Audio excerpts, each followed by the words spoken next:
வணக்கம். வண்ணக்களஞ்சியத்துலேருந்து Aruna frame. குழந்தைங்களுக்கான lunch box மெனுவில் இன்றைக்கி நம்ம பார்க்க போகிறது ரொம்ப டிஃப்ரெண்ட்டான, அதே நேரத்தில் ரொம்ப இன்னோவேட்டிவான ஒரு பிரேக்ஃபாஸ்ட் ஐட்டம். இது எதில் செய்கிறோன்னா சத்து மாவில் செய்கிற புட்டு தான் இன்றைக்கி எப்படின்றத நம்ம பார்க்க போகிறோம். இது செய்யறதுக்கு தேவையான பொருட்கள்: சத்து மாவு 1 கப்பு. நம்ம வீட்டில் எப்போவுமே அரைச்ச மாவும் இருக்கும், இல்லை கடையில் வாங்குகிற சத்து மாவும் இதுக்கு யூஸ் பண்ணிக்கலாம். தேங்காய் திருவல், வெள்ளையாக பூத்திருவல் ஒரு 3/4 கப்பு அளவுக்கு எடுத்துக்கணும். ஏலக்காவும் வெல்லமும் தேவையான அளவு, அதாவது நாட்டு சர்க்கரை தான் இதுக்கு ரொம்ப நல்லாயிருக்கும். முதல்ல சத்து மாவு நான் கொஞ்சமான மெஷர்மெண்ட்டில் தான் செஞ்சு காட்டுறேன். நீங்கள் குவான்டிட்டி அதிக அளவில் தேவைப்பட்டதுன்னா மெஷர்மெண்ட்டில் இன்க்ரீஸ் பண்ணிக்கலாம். 1 கப் அளவுக்கு சத்து மாவை ஒரு கடாயில் போட்டுட்டு சிம்மில் வறுக்கணும். ரொம்ப ஹை ஃப்ளேமில் வைக்க வேண்டாம், சிம்மில் அது நல்லா ரோஸ்ட்டு பண்ணணும்.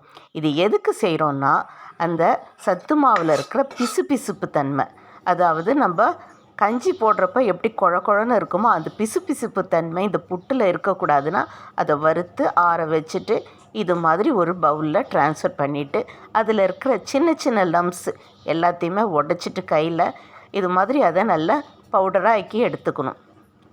இதோட கூடவே கொஞ்சமாக டேபிள் சால்ட்டு அதையும் ஆட் பண்ணிவிட்டு லூக் வார்ம் வாட்டரில் தான் இந்த மாவை நம்ம பிசுற போகிறோம். ரொம்ப சூடான தண்ணி இதில் சேர்க்க வேண்டாம், மாவு குழன்னு ஆகிடும். அதனால் கொஞ்சமாக வெதுவெதுப்பான தண்ணியில் மாவை ரொம்ப கம்மியான அளவுக்கு தண்ணி சேர்த்து மாவை இது மாதிரி பிசுறணும். இது மாதிரி தான் பதம் இருக்கணும். கையில் பிடிக்க வரணும். கையிலேருந்து அதை விட்டுட்டா அது நல்லா அப்படியே உதிரியாக இருக்கணும், மாய்ஸ்சர் இருக்கணும். ஆனால் பிசுபிசுப்பு தன்மை மட்டும் இருக்கவே கூடாது. இந்த பதத்தில் மாவை நல்லா நம்ம ரெடி பண்ணிட்டோன்னா அடுத்தது இதை ஸ்டீம் குக் பண்ணத்துக்கு நம்ம ரெடி பண்ணிக்கலாம். இது மாதிரி புட்டு தட்டில் நான் வாழை இலையை கட் பண்ணி வச்சுருக்கேன். வாழை இலையில் எந்த உணவு சாப்பிட்டாலும் உடம்புக்கு ரொம்ப நல்லது. நம்ம பாட்டி தாத்தாலாம் இதில் தான் தினமுமே லஞ்செலாம் சாப்பிடுவாங்க. நம்ம இந்த பழக்கத்தை கொஞ்சமாக இப்போ விட்டுட்டோம்.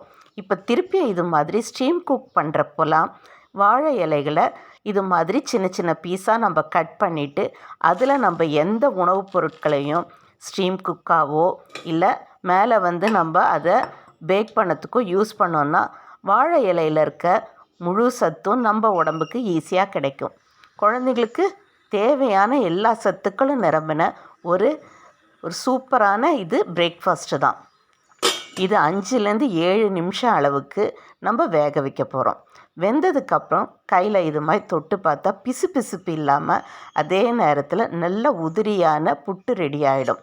இது ரெடியானதுக்கப்புறம் இதை கொஞ்சமாக ஆற வச்சுட்டு அதில் தேவையான அளவுக்கு நெய் 1-1.5 டீஸ்பூன் அளவுக்கு நெய்யை இதில் கலந்துட்டு கூடவே தேங்காய் பூ திருவல், ஏலக்காய் பொடி, வெல்லம் சேர்க்கணுன்னா வெல்லம் சேர்க்கலாம், இல்லை நாட்டு சர்க்கரை சேர்க்கறது இன்னும் ரொம்ப நல்லது. வெள்ளை சர்க்கரையை மட்டும் அவாய்ட் பண்ணிட்டோன்னா குழந்தைங்களுக்கு முடிஞ்ச அளவுக்கு இதே பழக்கப்படுத்திட்டோன்னா, நாட்டு சர்க்கரை வெல்லம் பழக்கப்படுத்திட்டோன்னா உடல் ஆரோக்கியத்துக்கு ரொம்ப நல்லது. இப்போ எல்லாத்தையும் சேர்த்து கையில் இதை நல்லா கலந்து விட்டுட்டோன்னா டேஸ்டியான சத்தான ஒரு பிரேக்ஃபாஸ்ட்டு. இதில் இரும்பு சத்துலேருந்து கால்சியம் சத்துலேருந்து எல்லாமே இருக்கும். புரத சத்து எல்லாமே, மாவு சத்து. அதே நேரத்தில் குழந்தைங்களுக்கு தேவையான நல்ல எனர்ஜியை கொடுக்கக்கூடிய ஒரு பிரேக்ஃபாஸ்ட்டு. கஞ்சினால் குழந்தைங்க விரும்ப மாட்டாங்க. அதே நேரத்தில் கூழ் கஞ்சி இதெல்லாம் விரும்பாத குழந்தைங்க கூட இந்த புட்டை ரொம்ப விரும்பி சாப்பிடுவாங்க.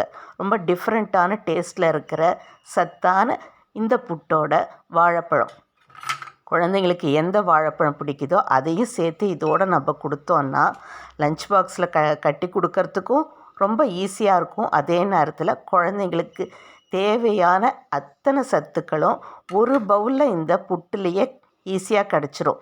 நல்ல ஃபில்லிங்காக இருக்கிறனால குழந்தைங்களுக்கு கொஞ்சம் சீக்கிரமாக பசிக்காது, கொஞ்சம் நேரத்துக்கு இது பசி தாங்கும். அது மாதிரியான ஒரு ஸ்பெஷல் ஃபுட்டு தான் இது. இதை நீங்களும் செஞ்சு பாருங்கள். எப்படி இருந்ததுன்னு உங்கள் கருத்தை என் கூட ஷேர் பண்ணிக்கங்க. இந்த வீடியோ பிடிச்சிருந்துன்னா லைக் பண்ணுங்கள், ஷேர் பண்ணுங்கள், சப்ஸ்கிரைப் பண்ணுங்கள். கூடவே ஃபேஸ்புக், இன்ஸ்டாகிராம் பேஜையும் ஃபாலோ பண்ணிக்கங்க. தேங்க்யூ.